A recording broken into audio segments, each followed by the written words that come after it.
신학과를 나왔고 서울 장로신학대학교 목회신학원을 나왔고 총신대학교 신학대학원 나왔고 총신대학교 목회대학원을 나왔고 UITS, LAITS를 나왔습니다. 예. 제가 대학 시절에는 율법과 은혜라는 것을 논문을 썼는데 그 이후에 구원의 서정, 그 다음에 이제 논문을 쓴 것이 박형룡과 김재준의 신학, 한신이죠.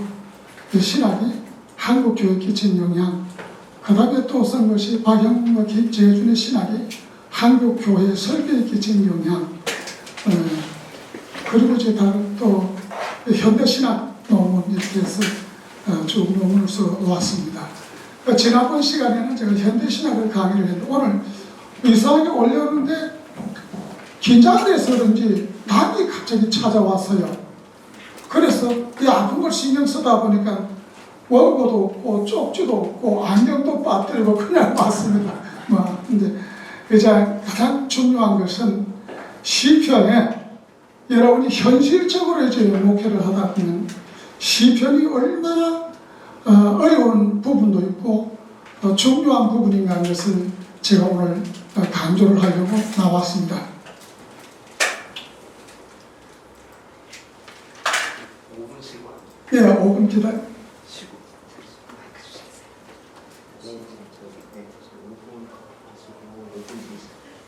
5분 더 있다가 내가 키가 좀 어두워서 제가 5분 뒤에 시작하겠습니다. 그냥 5분 동안 5분 정도 쳐도 괜찮으세요? 그냥 그 화장실 가서 좋습니다. 이왕 이제 늦었지만은 제대로 좀 본격적인 강의니까. 앉아 계신 분들 들으시면 됩니다. 그래서 5분 동안에 제가 38살 때부터 강의를 시작을 했는데 그동안의 강의를 그 당시에는 학문적으로 강의를 한 것 같아요. 근데 지금은 이제 목회를 다 끝난 상태이기 때문에 지금은 목회 중심은 어떤 경험을 가지고서 전하는 말씀이기 때문에 여러분에게 아마 현실적으로 큰 도움이 될 것이다. 그렇게 판단하고 제가 투석을 하는 환자이기 때문에 이때 한 번씩 병원 가잖아요. 투석하는 환자다 보니까 귀도 좀 어둡고 눈도 좀 어둡고 그렇습니다. 그런 가운데서도 이런 기회를 주신 것에 대해서 저는 감사하게 생각을 하고 원래 강의를 생각을 안 했습니다. 안 했는데 서현 목사님이 왜 알고 있는 걸 끌어안고 가려고 그러느냐, 그건 아니지 않느냐. 들을 사람이 있으면 들을 사람에게 가르쳐주고 떠나는 것이 옳을 것이다. 그렇게 해서 제가 허락을 했는데 우리 집사람은 팔팔 뛰고 반대를 하죠. 지금 와서 무슨 명예가 필요하고 돈이 필요하고 아무것도 필요 없고 그냥 내 옆에 자리 지켜라.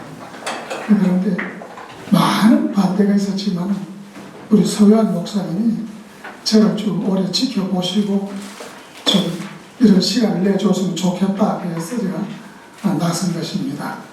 근데 목회를 해보니까 신학을 듣는 거하고 목회 현장은 많이 다릅니다. 많이 다릅니다. 그래서 장로신학대학교 전 총장 이종순 박사님은 무슨 말을 했는가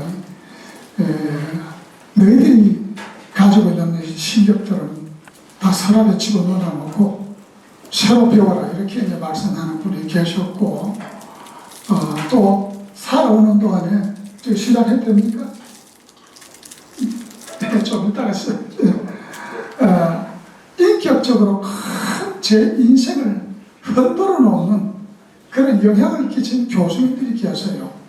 그래서 이 교수님들의 영향이라는 것이 지나고 나 자신이 닮아버려요. 제가 정말로 존경하는 사람은 제가 생각이 닮아버리고 사상이 닮아버려요. 저 인생을 완전히 바꿔놓는 거예요. 그래서 가르치는 사람이 참 소중하다는 것을 제가 잘 알고 있습니다. 제가 세상에서 제일 존경하는 박사님은 윤인구 박사님입니다. 윤인구 박사님 여러분 모르실 거예요. 대한민국의 박사학위를 5개를 가지고 계신 분이 계셨죠. 백학준 박사님. 그 그 다음에 4개를 가지고 계신 분이 계셨는데 윤희구 박사님입니다. 윤희구 박사님은 책 한 권 쓰지도 않았고 메모리 한 장을 세상에 남겨놓지 않았습니다. 그렇지만 그분이 개척한 교회는 대형교회를 걷고 부산대학교를 설립하고 총장을 지내셨고 연세대학교 총장을 지내셨고 한신대학교 초대 교장이었고 그 다음에 부흥부 장관을 지내셨고 그 다음에 부산대학 설립에 기여하는 평생을 가르치셨고 일본 동경대학과 그리고 에든버러 영국의 에든버러 그리고 미국 프린스턴을 나오신 분인데 아무것도 메모지 한 장도 세상에 남겨놓지 않고 세상을 떠나고 계십니다. 그런데 저는 그분의 영향을 너무 많이 받아서 제 생활을 뒤돌아보면 다 닮아버렸어요. 저도 책을 내지는 않습니다만 비례품으로 3,200페이지 책을 써내놓은 것이 우리 노회 안에는 보관되어 있습니다. 제가 처음으로 이야기를 하는 것 같은데 428이 아니고 68페이지 판인데 전집처럼 상중하번으로 한 3,200페이지를 써내놓은 것이 보관되긴 합니다. 그는 임진왜란 때부터 지금 현대 21세기 기독교 가치를 다루고 총회와 노회 역사를 다루는 것이기 때문에 시중에는 책이 없습니다. 예, 그래서 참고로 이해하시면 되겠습니다. 강의 시작할까요? 네.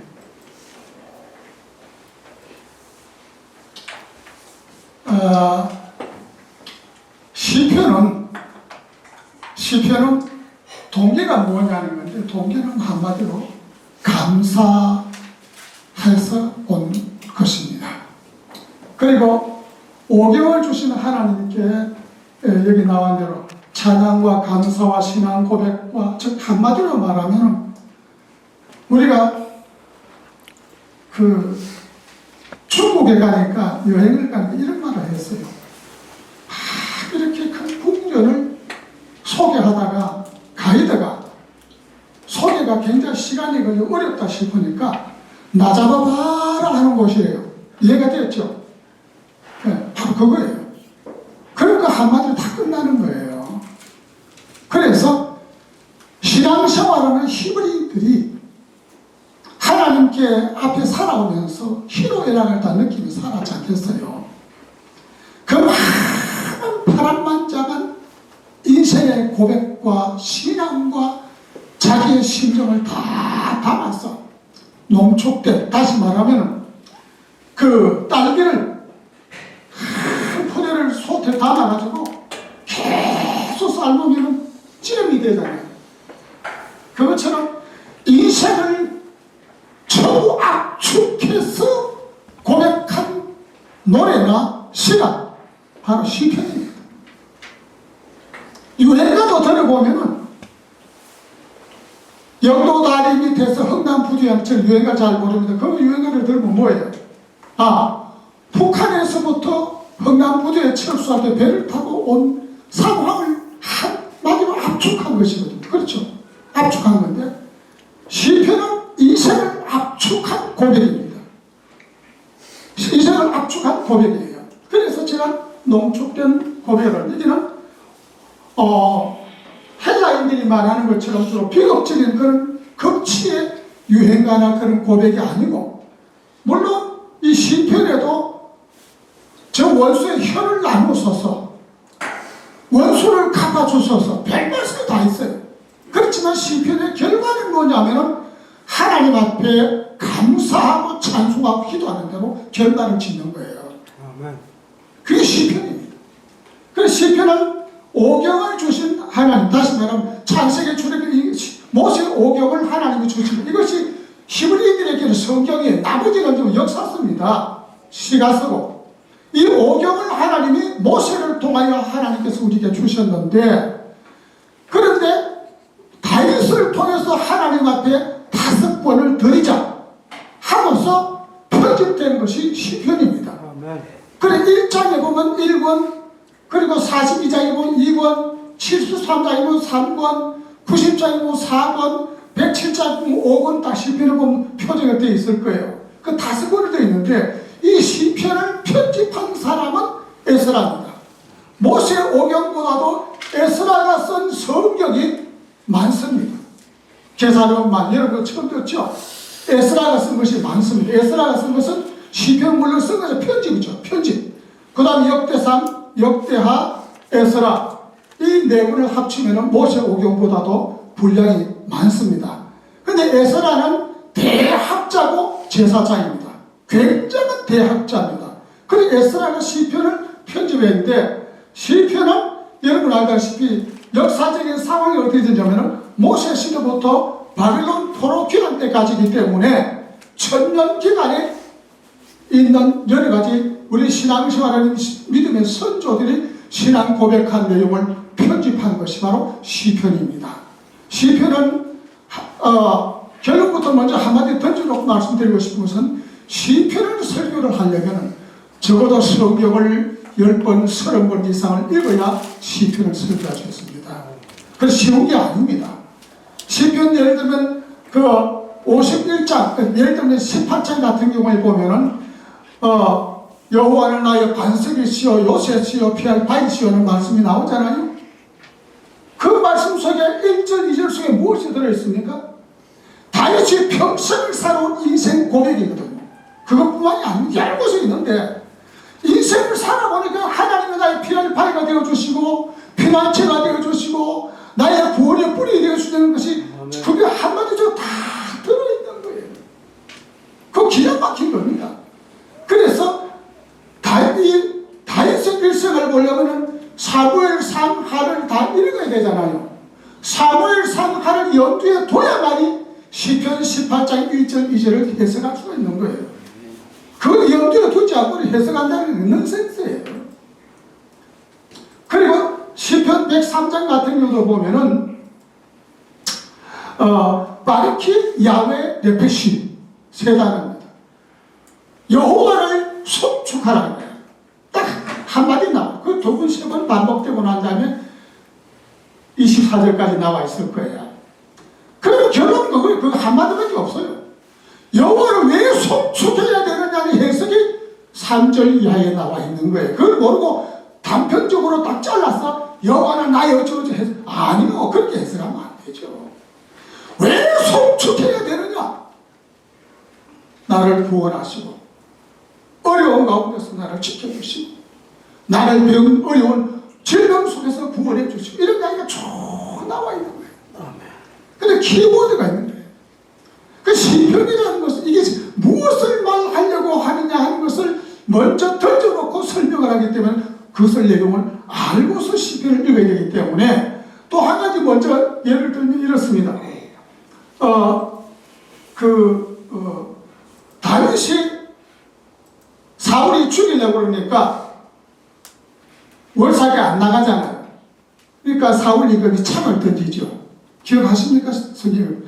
창을 던지는데 요나단을 죽이려고 창을 던지잖아요. 네가 어떤 그런 사람 친구로 삼으냐면 그런데 요나단이 피하고 중간에 다 생각하고 다윗과 약속이 있었죠. 에셀바위 뒤에 있어라. 내가 활을 쏘면은 멀리 가거라 하고 도망가라. 그래서 하고 돌아와라 하는 신호가 있었기 때문에 에셀바위에서 숨어서 3일 동안 숨어 있다가 이제 요나단이 멀리서 자기 종을 통해서 활을 쏘면서 멀리 가라는 말을 합니다. 그때 다윗은 에셀바위에서 이렇게 나옵니다. 나와서 요나단에게 절을 합니다. 그리고 눈물을 머금고 피난 가는데 배는 고프고 성전에 찾아가는데 아히멜렉이라는 제사장이 있죠. 그 제사장이 이렇게 가서 뭐라고 그럽니까? 배가 고프니까 빵을 달라고 할 때 진설병에 빵을 먹지 않아요. 그게 처음이에요. 진설병 빵.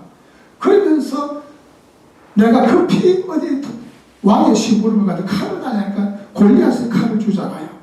이 사건 때문에 그때 도액이라는 사람이 지켜보았어요. 도액이라는 사람이 도액이 지켜봤을 때는 시편에 보면은 그 주제가 나와요. 자그마한 글로 시편에 보면 조그만 글이 있잖아요. 그 도액이라는 말 한마디를 이해를 하려면 사무엘서를 알아야 되는 거예요. 어떤 상황에서 이 시편이 기록된다는 것은 그 표준이 나와 있는 겁니다. 그게 빼놓으면 됩니다. 그런데 도액이 나중에 사울 임금에게 일을 중으로 해서 사울 임금이 아히도벨의 아히멜렉의 제사장 85명을 칼로 다 죽여버리잖아요. 도액을 통해서. 그런데 그것이 너무 잔인한 일이기 때문에 예수님께서 신약성경이 뭐라고 합니까? 23장에 맞다고 보면 설명을 하시다가 화이슬진정 하시는 설명을 하시다가 뭐라고 그랬죠? 너희는 그 바갈의 그 성전사에서 지금 제사장을 언급하면서 피의 양을 채워라. 이 독사의 새끼들아, 그러죠? 예수님께서 독사의 새끼들하고 말을 할 만큼 그렇게 잔인하고 무서운 일이었습니다. 그런 배경을 모르면서 시편을 설명한다는 자체가 얼마나 넌센스입니까? 그래서 시편은 성경을 수십 번 읽은 바탕을 깔고서 그 배경을 적어도 시편을 읽으려면 한 도액을 사건 사무엘서를 5장 6장의 배경을 다 탐독하고 읽고 나서 해석이 되어져야 되기 때문에 시편은 그 앞에 보면 잔잔한 글로 기록된 그 표제를 제가 오늘 설명하는 거예요. 표제를 모르면 시편 설명하는 것은 그건 잘못된 겁니다. 굉장히 중요한 것입니다. 그렇기 때문에 모세를 통해서 5권을 주었는데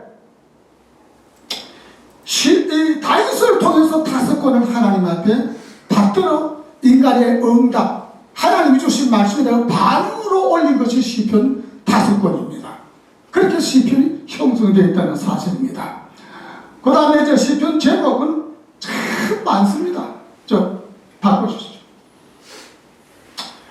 그 높이와 깊이 뭐 이런 것은 여기 뭐 이렇게 되어 있지만 그 설명을 다 못해요. 장영동 목사님이 가끔 설마다 그 유행어를 부르죠. 여자의 일생이라고. 자기 어머니의 한탄한 이야기라고 그 노래를 부르잖아요.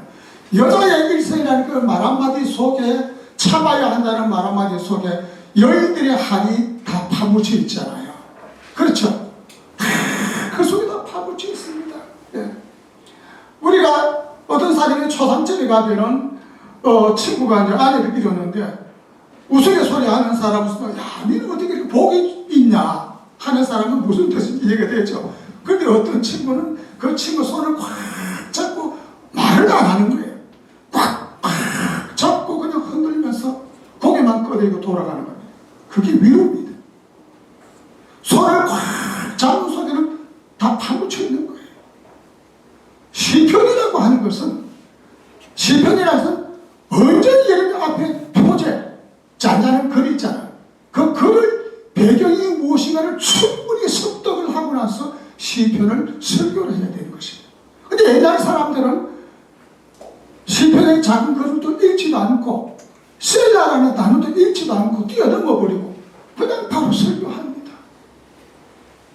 그러니까 그게 무슨 뭐 옛날 사람 제가 뭐 설교 논문을 써서 알겠다면 그 옛날 사람들은 그랬어요.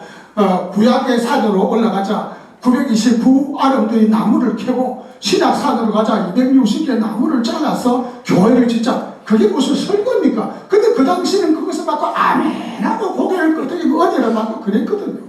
그렇지 않습니까? 그 시대는 그게 이해가 된 거예요. 성경은 비유로 되어 있기 때문에 자, 이제 성경 전체 흐름을 한마디로 이와 더불어 설명을 드릴게요. 성경에는 바로 이거다 하는 단어가 없습니다. 그렇죠.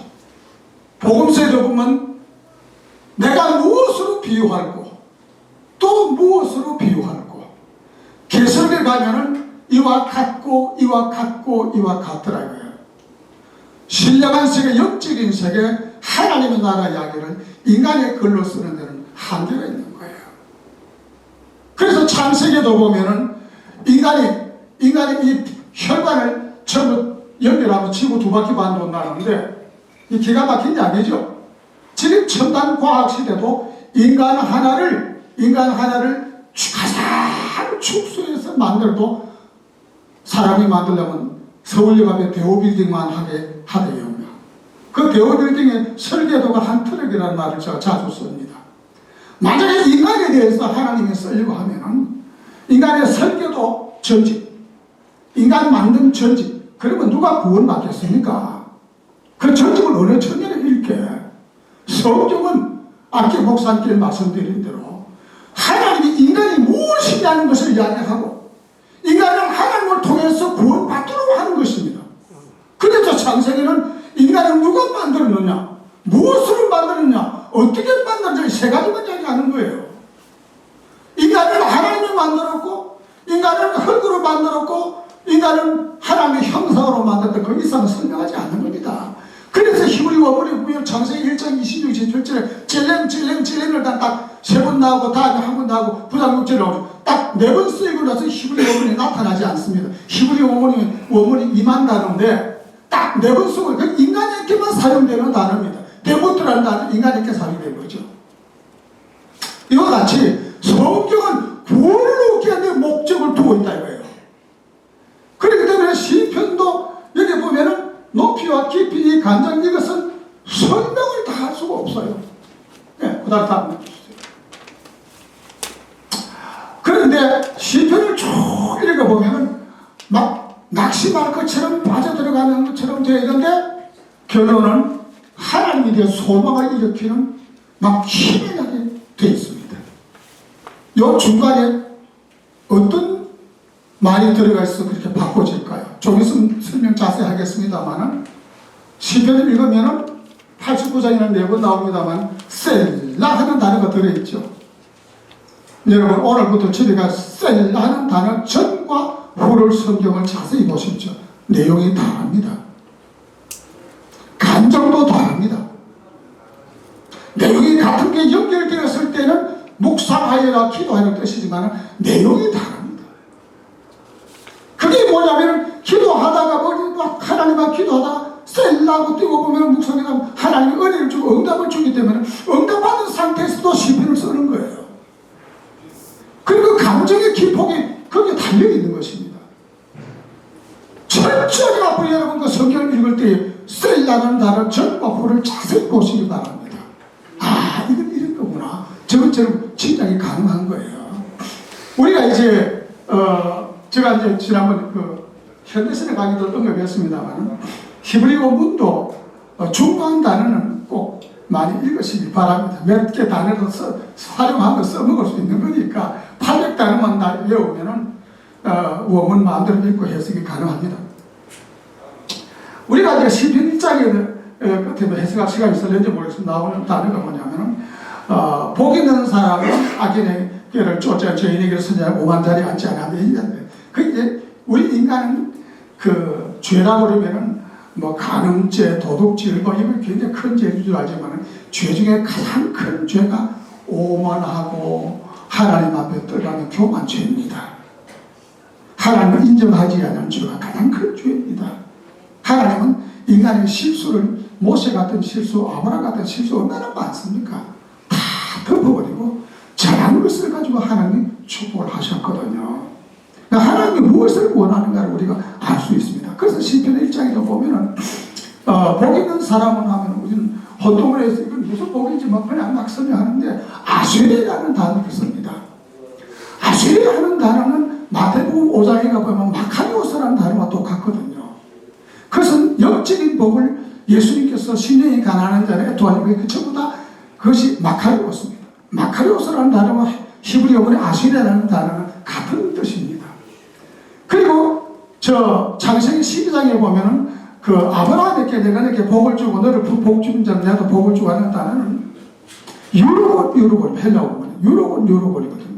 그래서 히브리서 6장 14절에 보면은 내가 A하고 반드시 하는 말이 들어가는데 유로곤 세 카이 그리고 프레도는 나와요.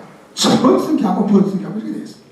그렇기 때문에 유로곤과 우리가 말하는 히브리 어머니의 복이라는 것은 아기에 말한 것은 바레카라는 단어가 속축이라는 단어입니다. 근데 히브리 어머니의 복이라는 바레케누 이렇게 되어 있습니다. 그 말이 뭐냐면 하나님 우리 기독교의 모든 축복은 하나님만이 주실 수 있기 때문에 바레카라는 단어에서 키하고 케카라는 단어로 번역이 되어 나오는 겁니다. 그리고 바레카라는 이 단어는 속축이라는 단어는 누가 속축을 받았습니까? 영존하는 자, 그리고 지극히 높으신 분, 그리고 인간에게 복을 주실 수 있는 분, 이런 분은 세상에 없잖아요. 하나님만 있잖아요. 그렇기 때문에 복은 하나님만 주실 수 있기 때문에 모든 복이라는 단위에서 변형입니다. 바르쿠, 바르케카, 바르키 되어 있습니다. 그렇기 때문에 우리가 말하는 아브라함에게 주신 바르케카, 바르쿠 이 복은 앞에 말한 대로 신약에 말하면 유로곤이라는 이 단어가 되는 거죠. 그래서 시편을 읽어보면 가끔 복이라는 혼동이 생기잖아요. 이것이 뭐 갑자기 이래 나오냐. 시편에 보면 막 혼합돼 섞여 있어요. 그래서 제가 하는 말씀은 앞으로 시편 읽을 때요. 이거는 나는 육신의 복을 말하는 이게 이상하네 싶으면 이것은 아시레라는 단어 같다. 예수님의 말씀으로 마카로스라는 단어 같다 하고서 이해가 되어야 되는 거예요. 그래서 사실은 지금 성경을 연구하시는 분들은 중요한 핵심 단어들은 좀 암수하고 외우는 것이 좋겠다는 생각을 드립니다. 그 시편에는 유난히 아시레라는 단어가 많이 들어있기 때문에 제가 설명을 드리는 것입니다. 그 다음에 이제 여기 나온 대로 시편은 인간이 무엇이냐 하는 것에 대해서 전도서만이 아니라 시편에 보면은 인간이 예를 들면 43장 1절 2절 3절 14장 1절 3절 나와 있죠. 거기다 보면 인간은 죄인이라는 것을 나왔잖아요. 예, 거기에도 많이 있는데, 자, 시편을 읽어보면 인간이 무엇이냐는 것을 신학적인 관점에서 충분히 느낄 수 있습니다. 깨달을 수가 있습니다. 인간이 이런 것이구나 하는 것을. 예. 그 다음에 이제 인간이 하나님을 어떻게 대해야 하는가 하는 것을 가르쳐 줍니다.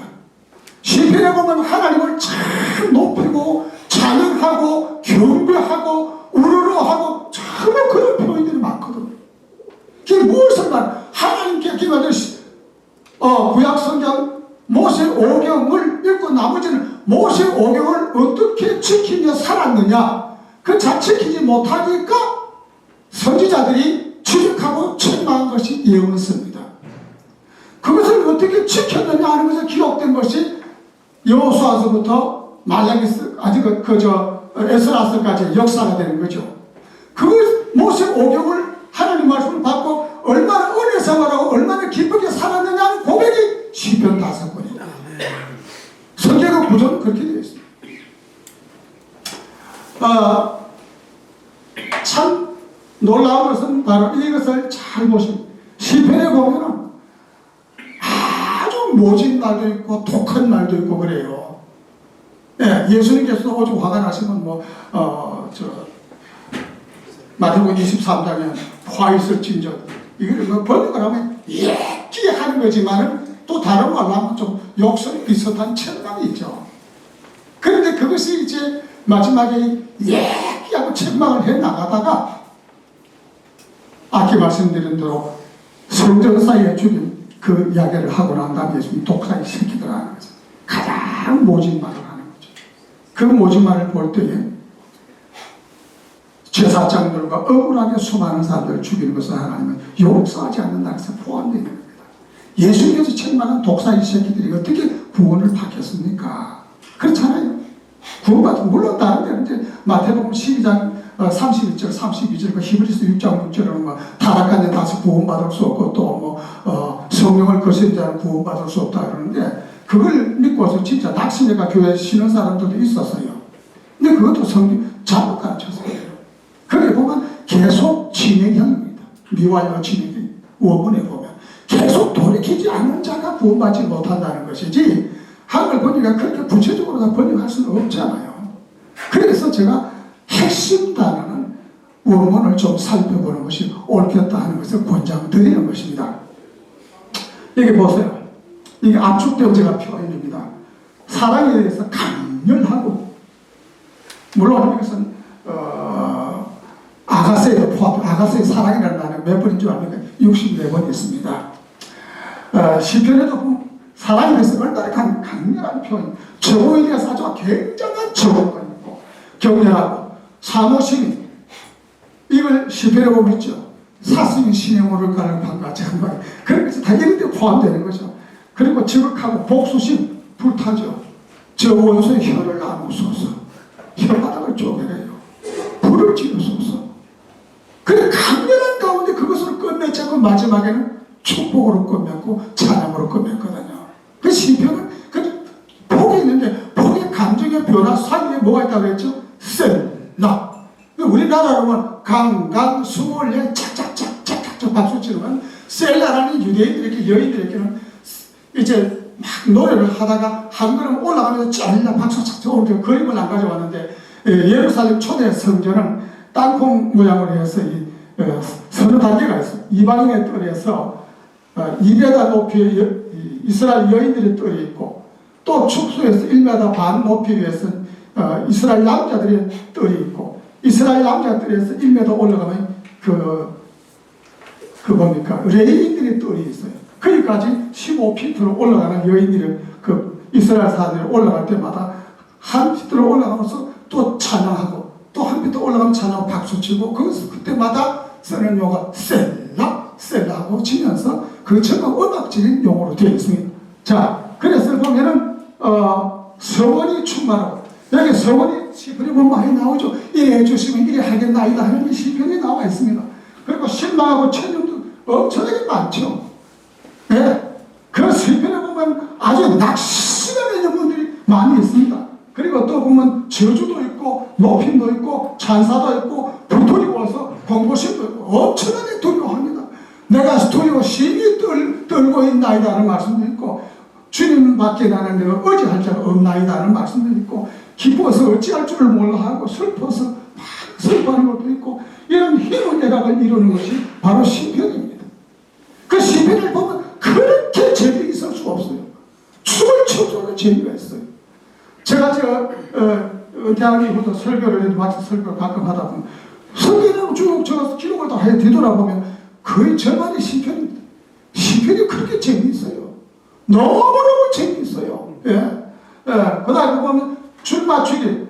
이것은 시편 8장 같은 데 보면 나와 있죠. 뭐라고 되어 있습니까? 인자가 무엇이간데 저를 생각하시며 그 위에 또 뭐라고 했죠? 사람이 무엇이간데 그 줄이 다 맞춰져 있어요.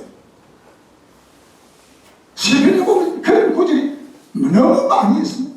다 줄이 맞춰서 더욱더 줄만 앞에 것을 이해하기 위해서 뒤에 것을 살짝 높이는 말을 이해를 돕는 또 그런 성경 구절도 있고 그러한 것이 참 시편에 이것이 시형이라고 해요.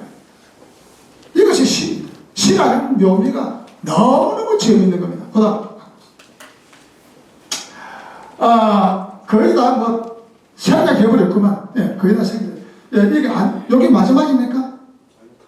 계속 있죠. 예, 시편 119장 이것은 참 히브리들이 재미있는 것은 히브리 알파벳가 히브리들이 쓰는 그 숫자입니다. 알렙, 기밀 달려 나가면은 그것이 쭉 10단을 나가면은 10, 그 다음에 20, 30, 40에서 타로가 나중에 400으로 나옵니다. 그 사람들 쓰는 숫자도 그 좌우 하나가 나왔어요. 그리고 히브리 영문이 밑에 파리똥이 붙은 것은 베네셀 사본이라 해서 그것은 베나셀이라는 가문에서 혹시 히브리가 사고가 될까봐 그래서 잊어버 될까봐 갖다 붙여놓는데 그것은 레닌그라드 도서관 박물관에서 모든 책을 끄집어내 불태울 때 누가 끄집어내서 하나 살리는 것이 지금 히브리 원문으로 남아있는 것이 베네셀에서 한국에서 나와 있는 것도 그것에 번역되어 있는 것입니다. 근데 이 보면은 그 사람들은 시편에 특별히 111장, 112장, 103장 같은 데 보면은 1절 알렙, 2절은 베트, 그 다음에 3절은 기메 이런 식으로 알파벳 순서로 기록. 우리나라 말로 하면은 가나안 땅으로 들어가려고 하면은 나와 함께 가야 된다. 다른 사람도 함께 데려가자. 이런 식으로 쓴 것처럼 거기서 알파벳 순서로 전부 기록돼요. 히브리 원문을 뒤져보면 깜짝 놀랄 정도로 이렇게 예술적인가 싶을 정도로 정말 그 글자 자체만 봐도 너무너무 놀랄 정도로 그 시편 이것은 히브리어가 알렙, 베트, 기멜, 달라 이렇게 쭉 나오고 마지막에 타고 나오는데 타고 직전에 신이 나옵니다. 신은 파리똥 같은 점이 오른쪽에 있고 신은 왼쪽에 있습니다. 거기서 하나를 엎쳐서 23자인데 그 22자로 이렇게 계산을 합니다. 그런데 그것이 알렙 해놔놓고 8줄을 씁니다. 베트 해놔놓고도 8줄을 씁니다. 시편을 듣니까 그렇게 기가 막히잖아요. 8절씩 22 2부분 나누니까는 8 곱하기 22부분 176절 되죠. 예술이에요. 원문을 몰라도 히브리 성경 사다 놓고 들어보기만 해도 은혜가 돼요. 아, 이렇게 기가 막힌 예술이구나. 야, 유대인들 시간이 대단한 거구나. 8절씩 이걸 잘 특별히 시편 136절에 인자하심이 영원하면서 나와 있잖아. 네? 어떻게 보면 여호와 인자하심이 영원하면 인자하심이 영원할 때 26번이가 달아서 나오려 보면 참 대단히 알로트로 해서 세페르이 됐을 겁니다. 제가 얼른 기억이 잘 안 나는데. 그래서 이 알파벳가 쭉 이렇게 여기 8절 76절 되어 있고, 다른 성경도 그렇게 되어 있는 것이 111장, 112장 대상가 많습니다. 특별히 111장, 112장, 113장, 114장, 115장은 예수님께서 마태복음 26장 30절, 마가복음 14장 26절에 나와 있죠. 성만찬하고 난 참여하며 감람사로 나아가는 하실 때에 그때 예수님이 직접 부른 찬송이 시편 113장, 114장, 115장입니다. 네, 그렇게 돼요. 근데 그 뜻이 보면은 자기에 대해서 써놨어요. 그 시편 읽어보시면 예수는 자기에 대해서 써놨어요. 그렇게 되어 있습니다. 자, 속죄시는 7편이 있는데 다 중요한 건 아닙니다. 이런 제가 막 축소해서 이걸 지금 저게 PT 작업에 보낸 것은 20%가 안 될 거예요. 그냥 한 학기 강좌를 해야 될 것은 20% 핵심만 목회 현장에서 꼭 써먹을 것만 제가 써 나온 겁니다. 예, 문학적이고 뭐 여러 가지 학문적에서 제가 생략을 하고요. 동의적 줄맞춤, 이것은 뭐냐면 줄맞춤의 처음 절을 둘째 줄이 강조하는 것, 받쳐서 앞에 구절을 더 받쳐주는 뜻이 되도록 받쳐주는 시편을 읽어보면 나옵니다. 그렇게 됐습니다. 여기 보면 나오죠. 사람이 무엇이가 내 주께서를 생각하시며 인자가 무엇이가 내 주께서를 권고하시나, 이런 식으로 되어 있는 것이 시편에는 너무 많습니다. 그 다음 이거는 반대되는 형태로 해서 시편이 이렇게 앞에 그 뒤에 딱 반대되는, 정반대되는 말씀으로 나와요. 예를 들면 시편 같은 경우 보면 시편 1장에 보면 1절, 2절, 3절과 4절, 5절, 6절은 반대가 되잖아요. 예, 앞에는 축복, 뒤에는 저주와 멸망을 얘기하는 것처럼 반대되는 것이 나와 있는 것이 많습니다. 그 다음에 여기 보면 의인의 길은 여기 나와 있죠. 악인의 길은 망한다. 이런 식으로 이렇게 이제 반대되는 것이 나와 있죠. 1절과 2절에 보면은 자본서 같은 경우도 지혜로운 아들은 아비를 기쁘시게 하고 미련한 아들은 의의 근심이 된다. 이게 전부 반대되는 거잖아요. 그래서 이것이 시편 기자들의 사상과 또 시편에는 하나님이 직접 주신 말씀이 아니고 은혜를 받고 감동으로 쓰는 것이기 때문에 인간의 말을 적나라하게 표현된 것이 많다는 겁니다. 그래서 저주도 있고 그냥 그런 말씀들이 많이 있죠. 이것도 이제 읽어보시면 이 뜻이 무엇인지 얘기가 됩니다. 그 다음에 시편에 내가 나의 왕 내 거룩한 시온에 세웠도다 이런데 나의 왕을 거룩한 시온에 세웠다. 왕이 어디에 삽니까? 시온 산에 살았잖아요. 그럼 밑에다 보면 시온이 나오잖아요. 이 같은 뜻입니다. 왕은 시온 산성에 살았어요. 그 다음 여기 보면은 자문서를 인용했습니다만 말의 끼는 채식이고 낙의 끼는 자갈을 물리는데 미련한 자끼는 막대기다. 이것이 전부 사실 같은 뜻이죠. 이해를 돕기 위해서 이거 뒷받침해서 이런 시를 많이 기록되어 있습니다. 또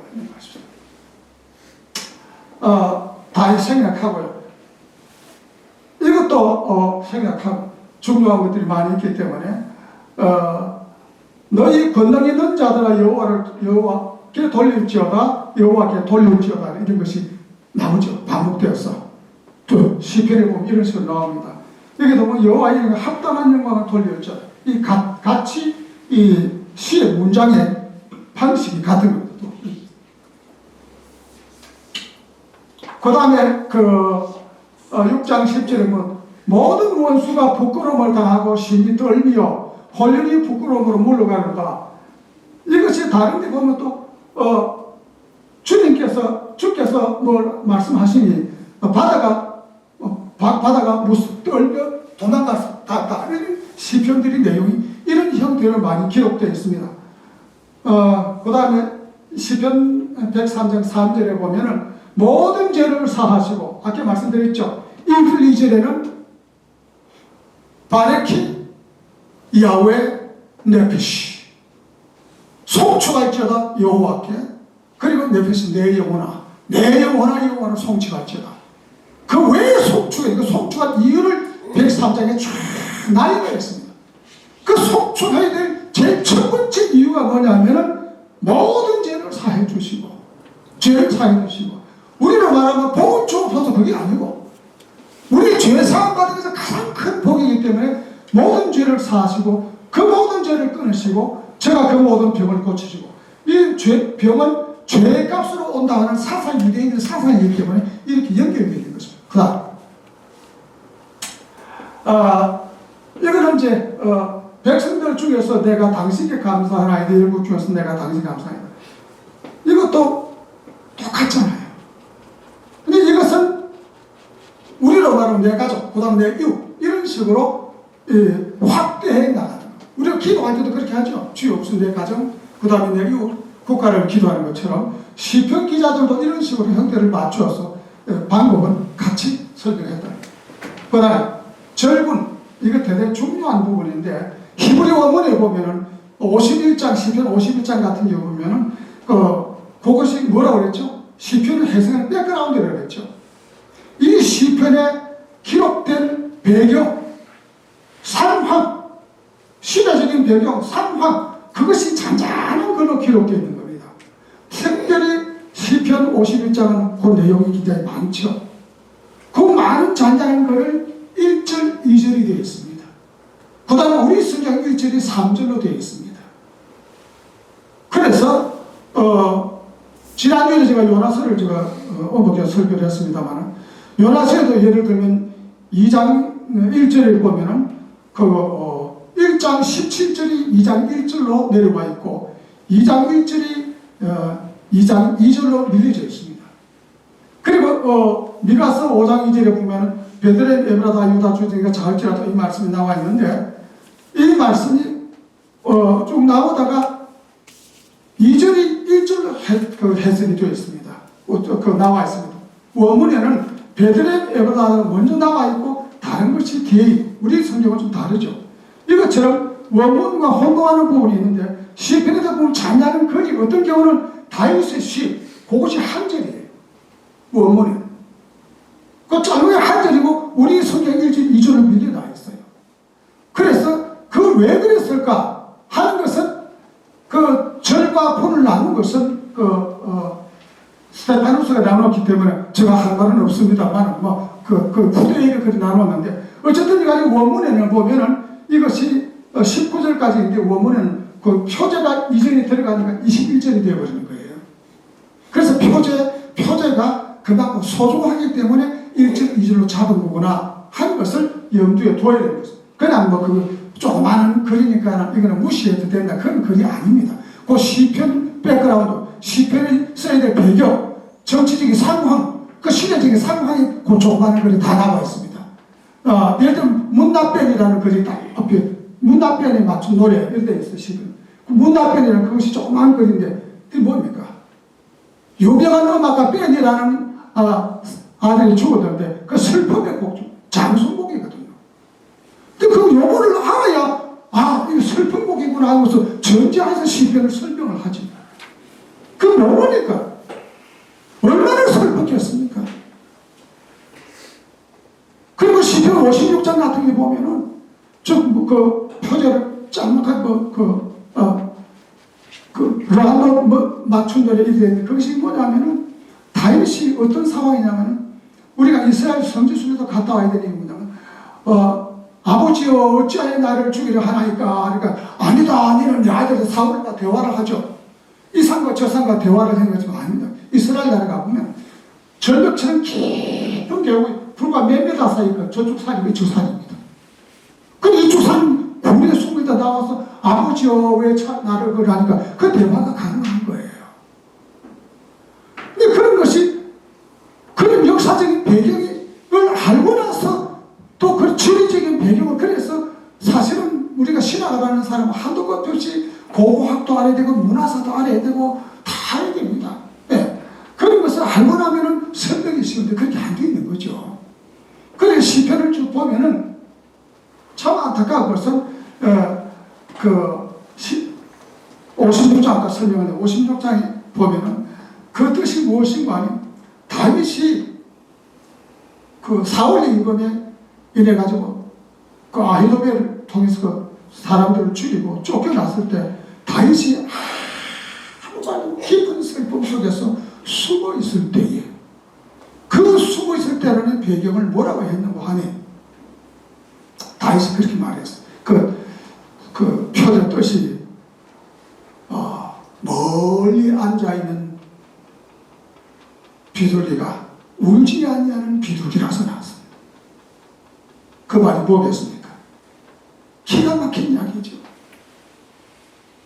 울지 않는 비둘기, 슬퍼도 너무 슬프고 억자에 못했는데 울지 않는 비둘기 멀리 앉아있습니다. 근데 그걸 배경을 딱 생각하면 그 시편 설교는 마음껏 외칠 수가 있는 거예요. 이해가 됐습니까? 마음껏 외칠 수가 있는 거예요. 그래서 시편은 항상 백그라운드가 되는 그 표제를 자세히 해석하고 읽고 또 외치고 해야 된다는 사실입니다.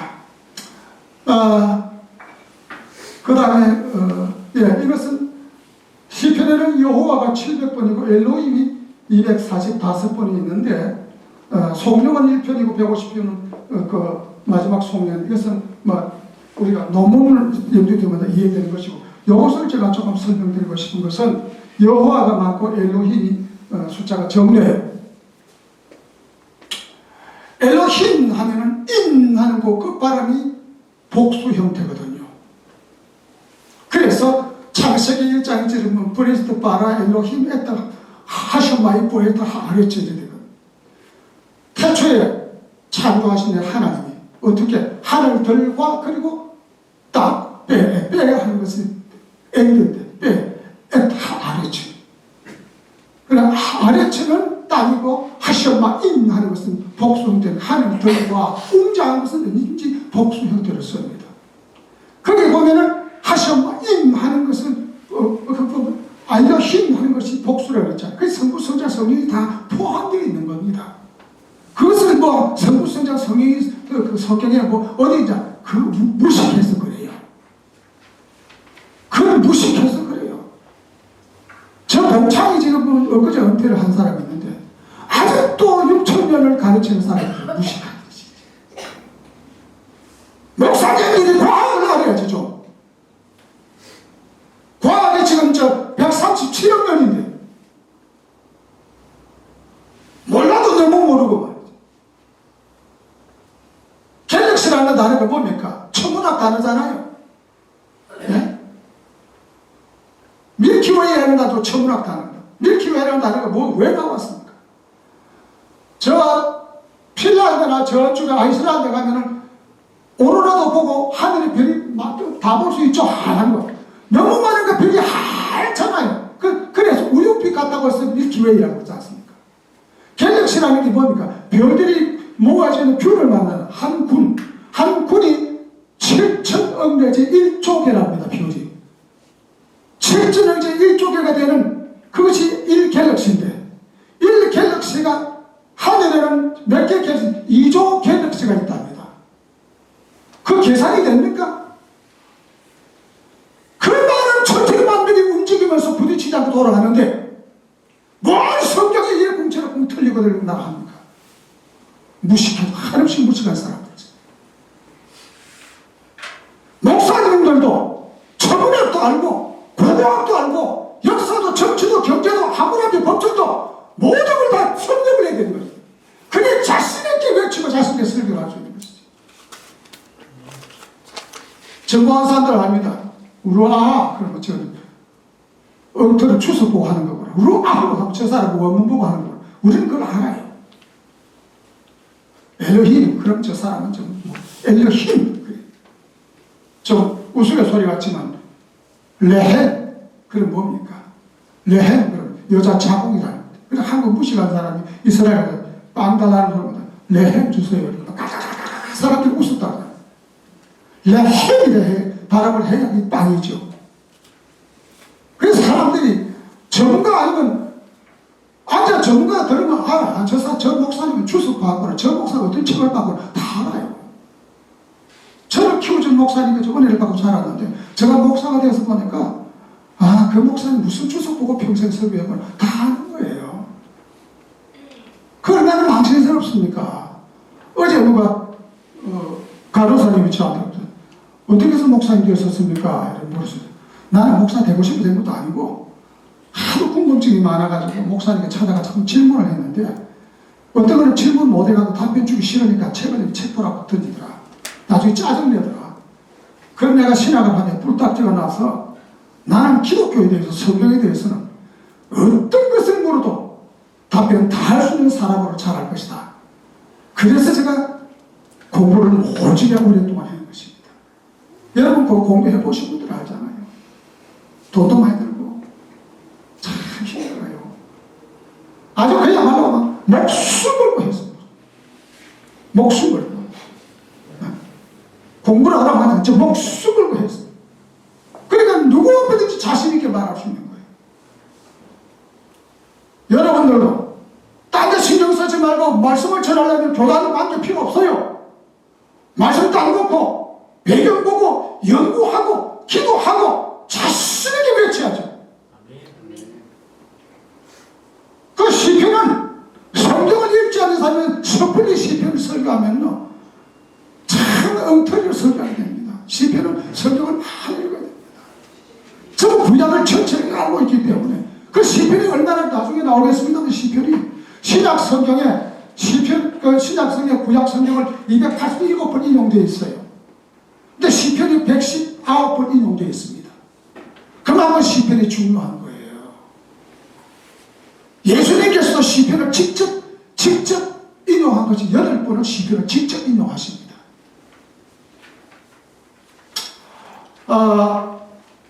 여기 보면 아멘 시편이 나올 때 할렐루야 시편. 할렐루야 시편이 끝에 할렐루야가 붙어 있는 게 있고 처음과 나중에 붙어 있는 게 있고 그리고 또 여기 보면은 또 아멘 아멘의 앞 이게 뒤에 2번씩 나온 것이 들어있어요. 그래서 이런 것도 왜 이렇게 강조가 되었을까? 주로 이 시편은 어디입니까? 이것이 1권 마지막입니다. 그렇죠?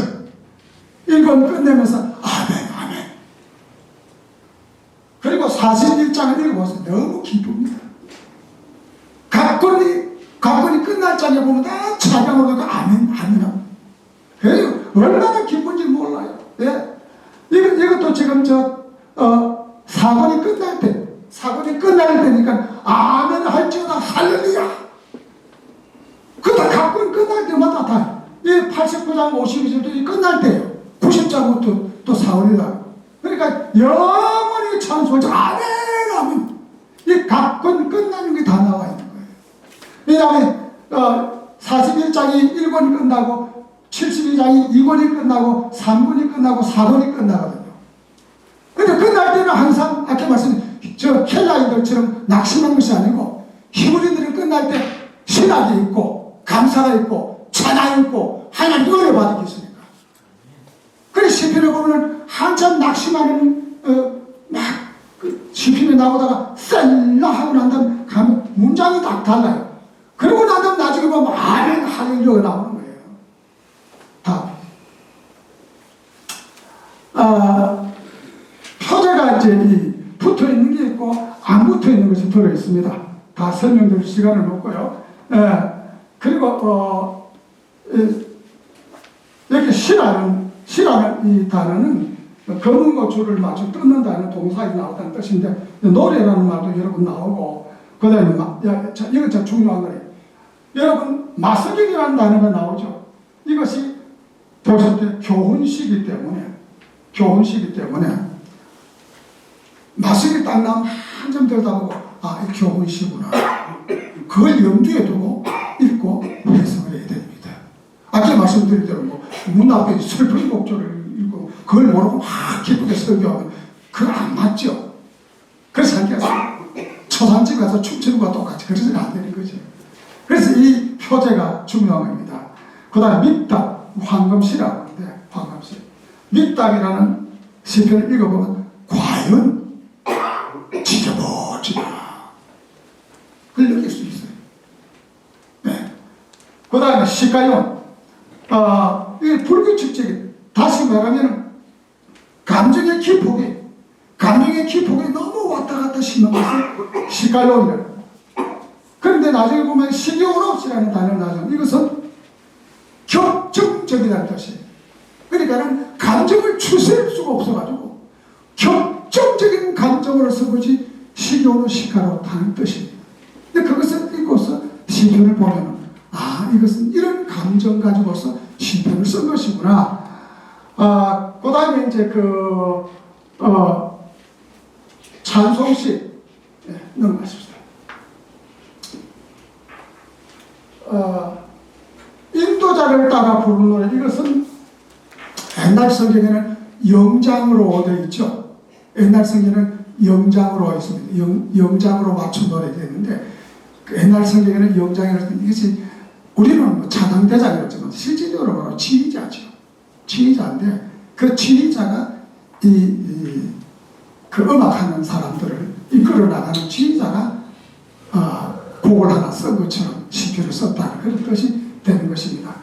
셀라, 이것을 제가 이제 이것은 많이 나오니까 제가 설명을 잘 드릴게요. 학문적으로 굉장히 많은 내용을 제가 압축해서 설명드리면 문 좀 주십시오.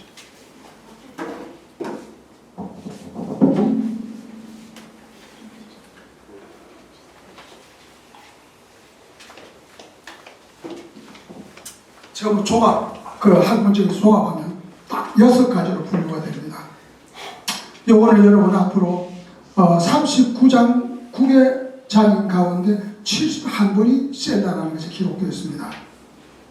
89장에는 4번 기록되고 나머지는 전부 1번, 2번 기록되어 있는데 항상 여러분 현장에서 가장 많이 알아야 되고 사용해야 될 것이 이 셀라라는 단어를 전과 후 하는 것을 문맥을 보면서 전과 후를 잘 살펴보시고 설교하시면 대리가 나눠질 수가 있죠. 첫째는 셀라가 한 옥타브를 올려라 합니다. 그 시편을 딱 보면 갑자기 문장이 탁 바뀌어요. 신납니다. 문장이. 그것은 한 옥타브를 올려라 뜻입니다. 그런데 또 쭉 나오다가 셀라 다음에 보면은 쭉 깔아지는 내용들이 나오구나. 한 옥타브를 낮춰라 그런 거구나. 그 다음에 또 시편을 딱 보면 셀라 전후가 너무 뜻이 현격하게 차이가 나는 걸 느꼈어요. 그거 묵상하여라는 겁니다. 왜냐하면 시인이 노래를 부르다가 감정이 격해가지고 쉬는 겁니다. 마음을 추스리고 다시 이어나가는 거예요.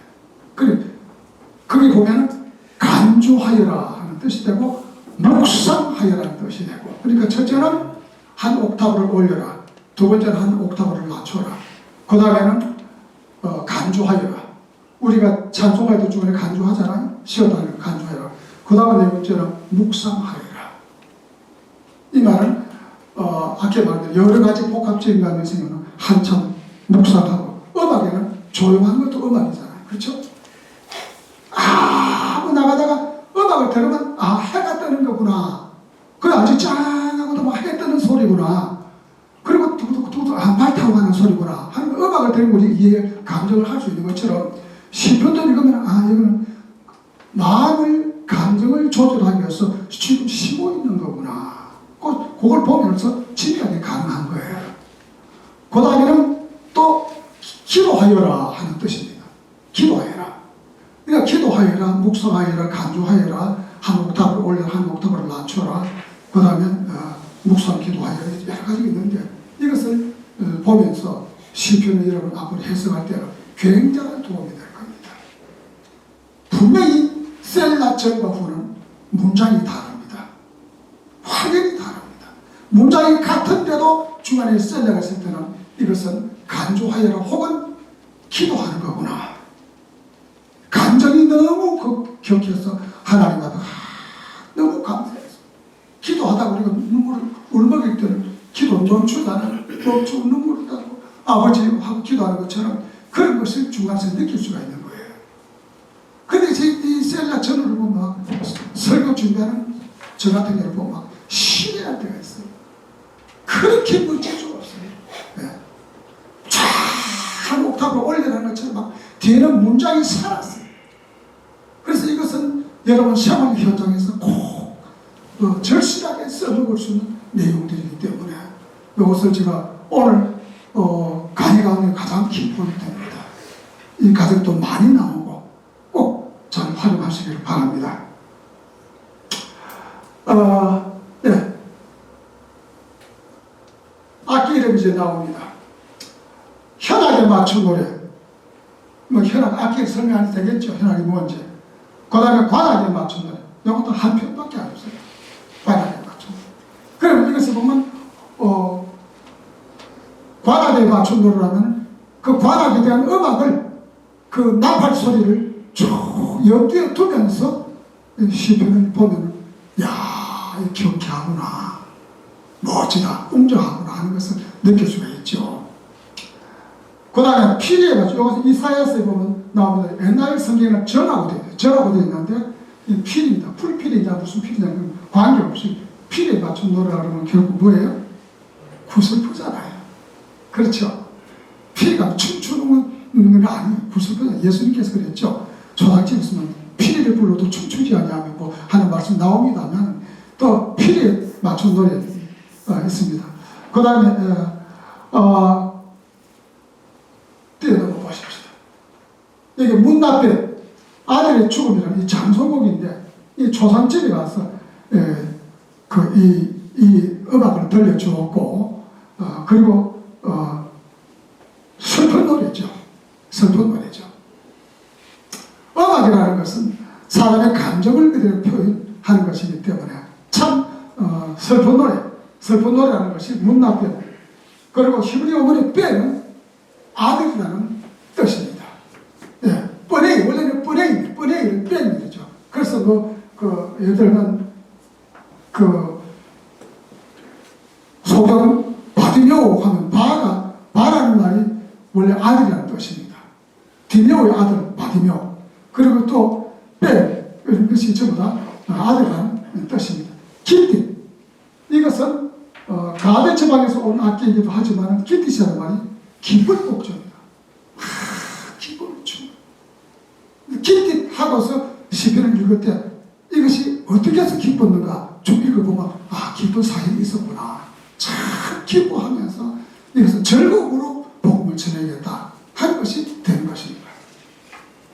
그 다음에 여두두의 노래가 있는데 여두두는 사무엘서를 읽어보면서 다윗은 찬양대원들을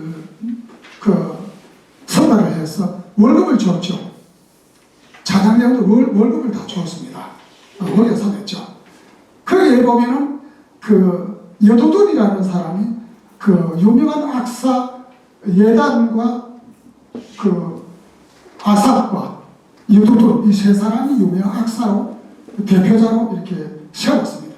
그 가운데 한 사람이 여두둔인데 여두둔이 앞장서서 작곡한 시라고 이렇게 보면 됩니다. 그런데 한 가지 알 것은 시편 84장도 고라니 자손의 시라고 되어 있는데 고라니 자손의 시든지 누구의 시든지 간에 왜 우리가 시편을 다윗의 시라고 통칭 말을 하는 거 아니 고라 자손이 다윗의 시를 보관해가 있었다는 뜻입니다. 그렇게 우리는 해석을 합니다. 왜? 시편 문장 자체가 다윗의 시예요. 다윗의 시입니다. 그럼 우리가 히브리스 시장 히브리스 같은 경우는 바울이 쓴 거냐 안 쓴 거 아니냐 하는 것은 글 쓴 문장 자체가 바울이 즐겨 사용하던 것이 아니다 하는 것 때문에 바울의 서신이라고 안 보는 이유가 바로 거기 있는 거죠. 신약의 구약 성경은 히브리서잖아요. 구약의 신약 성경은 느헤미야 쓰고 이것처럼 그런 문장이 다른 점들이 있다는 것을 이해를 하시면 되겠습니다. 성경에 볼 때에. 그래서 그런 내용들이 있습니다. 그 다음에 아일의 사할, 새벽 사슴, 뛴다, 경쾌하다는 뜻인데 새벽에 사슴이 깡충깡충 바위를 뛰는 것처럼 막 사슴 뛰는 거 보았습니까? 뒷다리가 하늘 높이 뜁니다. 너무 경쾌하게 뜁니다. 그러니까 이런 것은 이 아일의 사할이라는 앞에 이것이 붙으면은 그러한 문장에서 출발한 거구나. 문장 자체에서 출발한 거구나. 그 다음에 이제 요람 엘렌 로호기에 맞춘 노래. 이것은 아까 56편 말씀드렸는데 멀리 앉아있는 울지 않는 배들들. 요 문장만 놓고 딴 거 필요 없어요. 요 표제만 놓고 한참 생각하세요. 기도하고 또 생각하고 다윗이 살아보서 생각하고 너무 기가 막힌 거구나. 너무너무 기가 막힌 거구나. 제가 어느 분 설교를 제가 좋아한다는 말씀은 드리지 않겠습니다만 제가 좋아하는 대한민국 목사님 설교가 있습니다. 학문적으로는 볼 것도 없어요. 문장도 별 거 없어요. 근데 그분의 설교는 외치는 것이 늘 들어도 은혜가 돼요. 똑같은 말인데. 왜? 성령의 감동으로 충분한 묵상을 하고 확신을 가지고 외치는 거예요. 이 사람을 움직이는 거예요. 저 같은 사람, 완전히 은혜 겹친 사람, 우리 서박산 계십니다만 우리 다치 잘난 사람들이 은혜가 안 돼요. 죄송합니다. 그 말씀 하면 곤란해져요. 은혜가 안 돼요. 그런데 다치 잘난 사람들인데 근데 텔레비 보면 어떤 목사님 설교 진짜 들을 거 없어요. 저 마음을 완전히 움직이는 거예요. 너무 멋지잖아요. 얼마나 멋져. 제가 원하는 것은 바로 이러한 깊은 묵상 속에서 얻어져야 되겠다. 이거는 병자, 환자를 찾아가서 부른 노래입니다. 7일간 부르는 음악 순서가 있어요. 기념하는 시가 있고 소재와 관계되고 감사의 시가 100편 있고 낙성가 이런 시편을 성전 낙성시가 돼서 이런 걸 놓고 설교하는 게 좋겠죠. 예. 관계했고 그 다음에 띄어넣읍시다. 아까 말씀드렸죠. 287번이 구약 성경의 신약 인용되어 있는데 그 가운데 시편에서 116번이 인용되었다는 거 시편이 얼마나 소중한지 알 수가 있죠. 그 다음에 7일 인용 8곳인데 복음서 기자도 시편이 많이 있고 누가 의사도 사도행전에 많이 기록돼 바울도 인용을 띄어납시다. 마지막이니까 몇 개 남았어요? 빨리 넘어가야 돼요. 띄어납시다. 편집자는 제사장인 에스라가 아까 말씀드린 띄어넣었어요. 마지막이니까 이게 시편은 모세 시대부터 바빌론 포로기아 때까지이기 때문에 역사적으로 그 많은 역사를 많이 이해하기 좋습니다. 그리고 표제가 있는 것이 다윗의 시편이 70편이고 무명 표제가 있는 것이 50편이고 모세의 시가 90편 하나고 솔로몬 시가 172장과 172장이고 에단의 시가 하나고 고라자손의 시가 11편이고 에단의 시가 13편이고 그렇습니다. 전부 합치면 150편이 될 것입니다. 이상입니다. 질문이 있으면 혹 주고 가서 질문 이게 아니라도 좋습니다. 뭐든지 여러분이 꼭 궁금한 걸 오늘 하나 풀고 가야겠다 싶고 있으면 질문하셔서 좋습니다. 없습니까?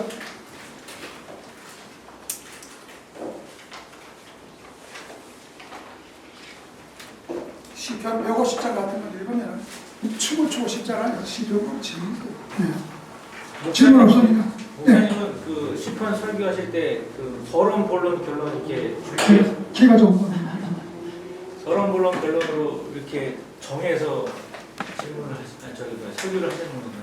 시편 설교를 어떤 식으로 시편 설교를 어떤 식으로 어떤 구조로 하시는지 그렇게 묻으시는지.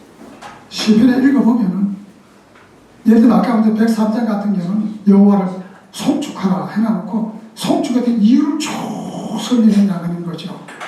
그래서 또 시편 84장 같은 데 보면은 성전에 올라가는데 원문에는 성전이랑 가르시가 나는 거 없습니다. 그냥 매 올라볼 때 있는데 시험에 올라가면 모든 시험 알로트로 되어 있는데 그런 것은 원문에 없는 것이 번역으로 되어 있는 것이 많이 있습니다. 근데 그런 것은 성전에 올라가는 그 염두에 두고서 쭉 읽어보면 이스라엘 사람들은 성전에 올라가면서 기쁨으로 모두를 부른 거구나. 그래서 배경을 충분히 이해를 하고 나서 그걸 알려면은 사무엘 상하가 제일 배경이 많습니다. 그 배경을 읽고 나서 시편을 외치는 사람이 신이 나요. 재밌어요. 네, 재밌습니다. 네. 다른 질문 없죠? 교수님이 움직였다는 예? 설교가 네. 성령님이 움직였다는 교수님 성함이 어떠세요? 저요? 마음을 움직이셨어요. 설교 들으시고 마음이 설교자. 근데 똑같은 말인데도 마음을 팍 찌르는 게 있어요. 외치면 마음에 와닿습니다. 예, 똑같은 말인데도. 근데도 막 하는데 보면 아이고 진짜 웃기다 싶기도 하고 저 사람 저 책을 보았구나 그런 싶기도 그래요. 그래서 그런 걸 많이 느끼죠. 하여튼 마음의 준비라는지 그렇게 소중합니다. 마음의 준비가 돼 있고 제가 마지막 한마디 하고 내려가겠습니다. 뭐냐면 이분에게도 말씀드렸지만 소책자를 많이 읽으세요. 박사들 책을 안 해요. 박사보다 똑똑하면서 박사 못된 사람 굉장히 많잖아, 그죠? 그 전문가들 그걸 참 읽어보면 막 머리 쌓아놓으면 설교할 때 툭툭툭툭 튀어나와요. 그 말이 다 튀어나오게 되어 있습니다. 네, 그렇게 해서 많이 읽으시면 도움이 될 것 같습니다. 예. 감사합니다.